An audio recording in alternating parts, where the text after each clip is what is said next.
les amis, j'espère que vous allez bien. Je vous retrouve aujourd'hui pour une nouvelle vidéo qui est une vidéo capillaire. Mais je commence par vous dire que je porte le rouge édition Souffle de Velvet de chez Bourjois dans la teinte 03 VIP Peach, mat en transparence. Voilà, je ne le trouve pas mat, mais je le trouve très joli. Voilà.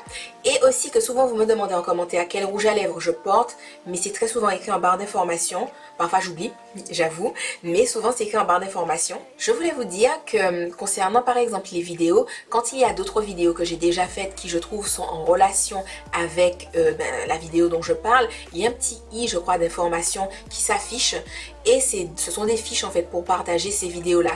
Donc si parfois les vidéos ne sont pas en barre d'information, regardez sur la vidéo en elle-même parce que souvent il y a d'autres vidéos que je repartage sur le sujet qui est abordé.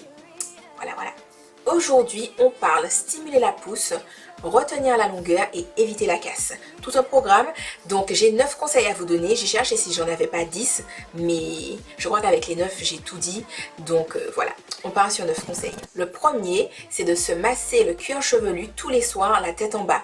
Donc, il faut savoir que quand vous vous massez le cuir chevelu, ça permet de faire mieux circuler votre sang. Quand le cuir chevelu est bien irrigué, en fait, il est beaucoup moins stressé et de ce fait, le bulbe capillaire force moins pour sortir. Si vous voulez, c'est comme si votre cuir chevelu est serré comme ça et pour que le cheveu sorte, il faut vraiment que ce soit un warrior de la life. Alors que quand vous vous massez le cuir chevelu et qu'il est mieux irrigué, il est plus souple en fait et donc du coup le bulbe capillaire c'est beaucoup plus simple pour lui de sortir.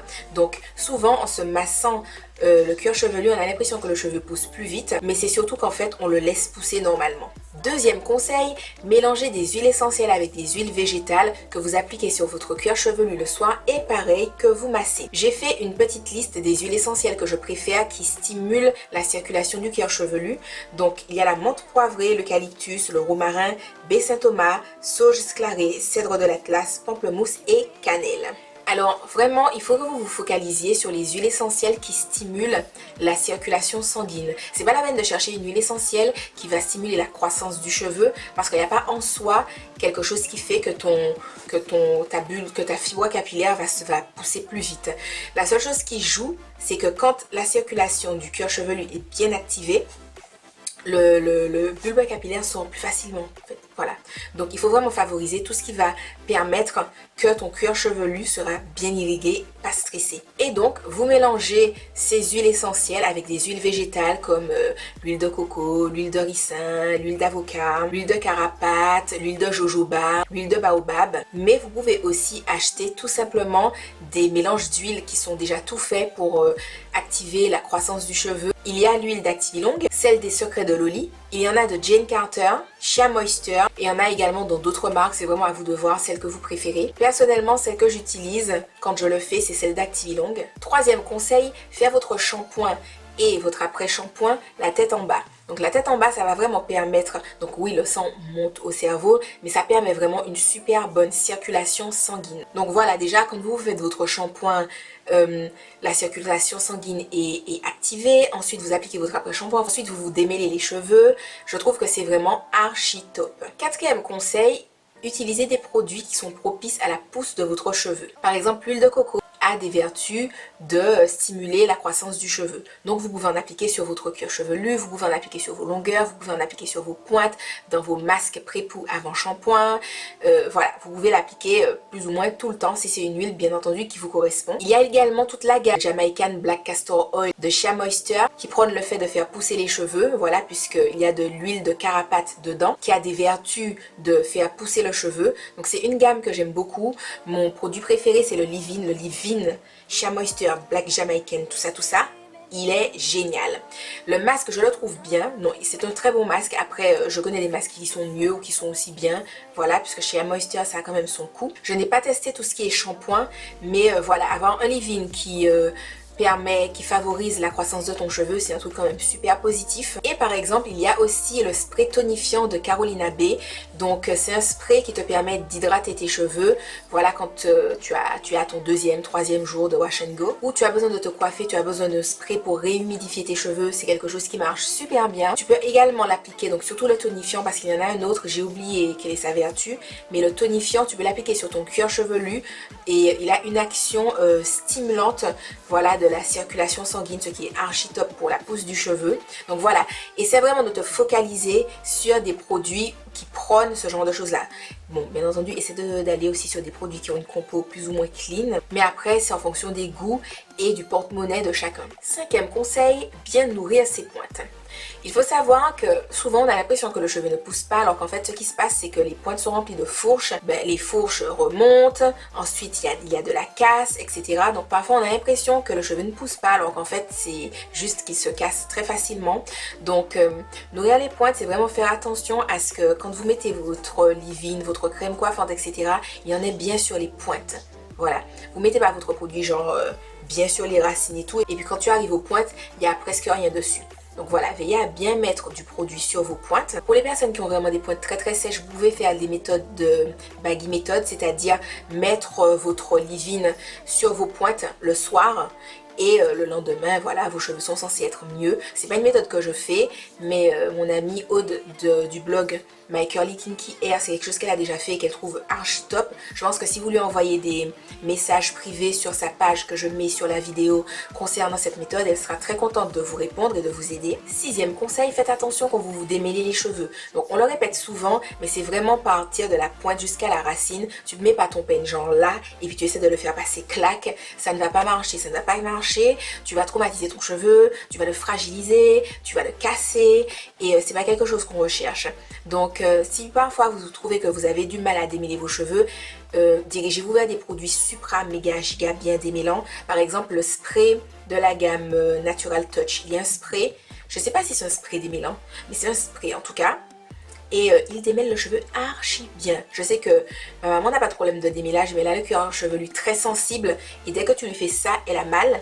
Et elle trouve que ce spray-là, il démêle tellement bien que du coup, ça ne lui fait pas mal de se démêler les cheveux. Septième conseil, évitez de faire trop de manipulations dans vos cheveux. Donc vous pouvez avoir le cheveu épais qui supporte de faire tout ça de choses, comme vous pouvez avoir un cheveu normaux ou fin qui ne supporte pas toutes les manipulations. Donc qu'est-ce que j'appelle toutes les manipulations? C'est les personnes qui vont se faire par exemple des vanilles tous les soirs. Le lendemain, vous allez vous faire une coiffure, vous allez défaire vos vanilles et puis vous faire une coiffure, genre un updo ou un ceci ou un cela, bref et tout. Mais il faut savoir que manipuler ses cheveux comme ça tous les jours, c'est des choses qui les fragilisent et qui à terme vont les abîmer puisque le cheveu aura de la casse. Je vous recommande vraiment de partir plutôt sur des routines où vous avez une coiffure pour la semaine que vous adaptez. Par exemple, vous pouvez vous faire des vanilles le dimanche soir, le lundi vous portez vos vanilles normales, le mardi peut-être vous les portez en chou ou je sais pas quoi, le mercredi vous défaites vos vanilles donc vous avez un magnifique twist art. Le jeudi tu portes encore ton twist art parce qu'il est toujours on flick. Le vendredi tu te fais peut-être je sais pas un side hair ou bien un faux hawk ou bien je sais pas, tu te fais un petit chou devant et puis tu laisses le reste lâcher. Et puis par exemple le samedi tu te fais un bun et puis le dimanche tu refais ta routine de soins. Voilà, là tu adaptes ta coiffure de base qui est un twist art. C'est-à-dire que tu n'as pas fait un twist art le dimanche, le lundi tu t'es dit ok je défais mon twist art, j'ai mon twist art. Le mardi tu t'es dit je vais faire un bun to knot sur mon twist art et puis donc tu refais une autre manipulation. Voilà, évitez de faire tout ça parce que je sais que vous voyez beaucoup de filles qui le font sur internet, sur YouTube, sur les réseaux sociaux, Instagram, Pinterest et tout et vous vous dites oh yeah slay girl, et tu as trop envie de refaire exactement la même chose, sauf que souvent ce sont des filles qui se font énormément de soins, et qui dit énormément de soins dit acheter des soins, parce que je pense que pour la plupart d'entre vous, vous ne recevez pas des produits gratuitement, et c'est vraiment quelque chose où je pense que c'est important d'en parler, parce qu'il y a une différence entre prendre soin de ses cheveux comme quelqu'un de lambda qui va acheter une gamme, et cette personne espère que la gamme va lui durer 1 à 2 mois, parce que bon, c'est quand même un budget, et la personne qui se dit je m'en fiche, demain mes cheveux sont fatigués, je me refais une routine complète. Sauf que je pense pas que vous êtes nombreux à pouvoir vous dire oh je me refais des routines complètes toute la semaine, tout le temps quand ça me chante et patati et patata. Donc voilà, essayez de ne pas trop vous identifier aux filles qui sont sur les réseaux sociaux. Faites attention à vos cheveux, apprenez à les connaître. Pareil, quand je dis ça, je dis pas que toutes les filles sont comme ça. Il y en a effectivement qui changent de coiffure tous les jours et dont le cheveu n'est pas fragilisé ou abîmé. Mais partez du principe également que vous n'avez peut-être pas la même texture de cheveux que cette personne. Quand je dis la même texture, c'est vous n'avez peut-être pas la même épaisseur de cheveux, la même force, la même élasticité. Donc voilà, faites attention à toutes ces choses-là. 8e conseil, faites-vous des coiffures protectrices de temps en temps. Qu'est-ce que j'appelle coiffure protectrice? Ça peut tout aussi bien être de se faire des twist out, des braid out, voilà, que vous allez garder toute une semaine, peut-être 2 semaines, ensuite vous allez défaire vos vanilles, défaire vos nattes. Ça peut être également des rajouts. Alors les rajouts, c'est pas plus de 4 semaines, donc au bout d'un mois, il faut les enlever. C'est pas plus de 4 paquets parce que sinon c'est trop lourd sur vos cheveux. Il ne faut pas non plus qu'ils soient trop longs. Donc voilà. Toutes ces choses-là, il ne faut pas que votre coiffure protectrice non plus devienne une coiffure destructrice. Vous pouvez également vous faire des buns, vous pouvez mettre des foulards. Donc quand tu mets ton foulard, ça te laisse la possibilité d'avoir un super masque posé sur tes cheveux. Et puis après ça, tu attaches tes cheveux super slay, super sexy, tout ça avec ton foulard. Ça fait super distingué, ça fait super fashion et tout. Les gens n'ont pas besoin de savoir qu'en dessous tu as ton masque, tu vois. Donc ça protège ton cheveu, mais en même temps, tu es... la bomba. Donc pareil, je précise que c'est de temps en temps, vous n'êtes pas obligé de faire ce genre de coiffure tout le temps, tous les jours, toutes les semaines. Et le 9e conseil, c'est de vous faire des twist out localisés. Alors vous allez vous dire pourquoi? C'est pour protéger vos cheveux quand ils sont cassants, qui sont abîmés, fragilisés.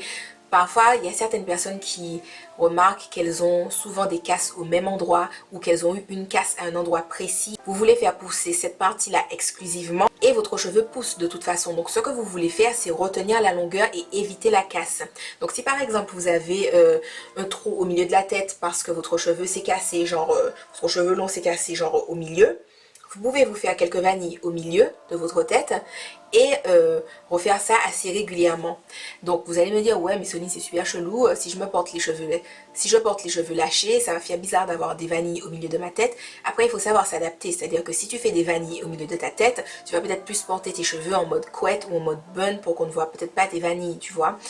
Si la casse elle est devant, pareil tu adaptes en fonction des coiffures. Si ta casse elle est sur les côtés, tu peux faire comme si c'est un side hair que tu fais, que c'est fait exprès. Si c'est derrière et que tes cheveux sont lâchés, ça se verra peut-être pas. Voilà, vous adaptez, mais c'est vraiment quelque chose qui fait que ça évite aux cheveux d'être plus fragilisés et ça retient la longueur et évite la casse. Donc voilà les amis, cette vidéo est terminée. J'espère qu'elle aura pu vous aider. Il y a une playlist de tout sur mes cheveux que je vous mets sur la vidéo et qui sera également en barre d'infos. Je vous fais de gros bisous et je vous dis à la prochaine dans une autre vidéo. Bye bye!